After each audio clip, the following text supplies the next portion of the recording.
പോലീസിന്റെ പിടിയിൽപ്പെടാതിരിക്കാൻ ആ 2 കള്ളന്മാരും ട്രക്കിന്റെ ടാർപ്പായക്കടിയിൽ ഒളിച്ചു. എന്നാൽ ട്രക്ക് പുറപ്പെടാൻ തുടങ്ങിയപ്പോഴേക്കും പോലീസ് അത് തടഞ്ഞു. പരിശോധനയ്ക്കായി പുറകിലെ വാതിൽ തുറക്കാൻ ഓഫീസർ ഡ്രൈവറോട് ആവശ്യപ്പെട്ടു. ഇത് കേട്ടതോടെ രണ്ടുപേരും വല്ലാതെ പരിഭ്രമിച്ചു. ഡ്രൈവർ വാതിൽ തുറക്കാൻ തുടങ്ങി. നിങ്ങൾ ചാനൽ സബ്സ്ക്രൈബ് ചെയ്തിട്ടില്ലെങ്കിൽ ചാനൽ സബ്സ്ക്രൈബ് ചെയ്യൂ, വീഡിയോ ലൈക്ക് ചെയ്യൂ.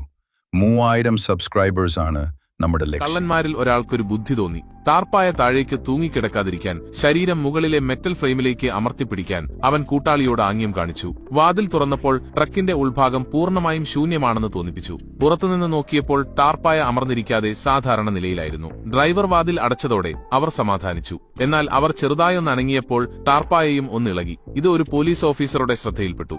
അദ്ദേഹം മുകളിൽ കയറി പരിശോധിക്കാൻ തീരുമാനിച്ചു. ഗോവണിയിലൂടെ ആരെങ്കിലും കയറി വരുന്ന ശബ്ദം കേട്ടപ്പോൾ അവർ വേഗത്തിൽ തങ്ങളുടെ ഭാരം ക്രമീകരിച്ചു. ടാർപ്പായ മുകളിൽ നിന്ന് നോക്കിയാൽ മിനുസമായും വലിഞ്ഞും ഇരിക്കത്തക്ക രീതിയിൽ കൈകളും കാലുകളും ഉപയോഗിച്ച് അവർ താഴേക്ക് ആഞ്ഞുപിടിച്ചു. മുകളിലെത്തിയ ഓഫീസർക്ക് അസ്വാഭാവികമായി ഒന്നും കാണാൻ കഴിഞ്ഞില്ല. എങ്കിലും അദ്ദേഹം കുറച്ചുനേരം അവിടെ തന്നെ നിശബ്ദനായി നിന്നു. ആ നിൽപ്പ് അവരുടെ സഹനശക്തിയെ പരീക്ഷിക്കുന്നതായിരുന്നു. കൈവിട്ടു പോകുമെന്ന അവസ്ഥയിലെത്തിയപ്പോൾ ഭാഗ്യത്തിന് ഓഫീസർ താഴെയിറങ്ങി. അങ്ങനെ അവർ തലനാരിഴയ്ക്ക് പോലീസിന്റെ കയ്യിൽ നിന്ന് രക്ഷപ്പെട്ടു.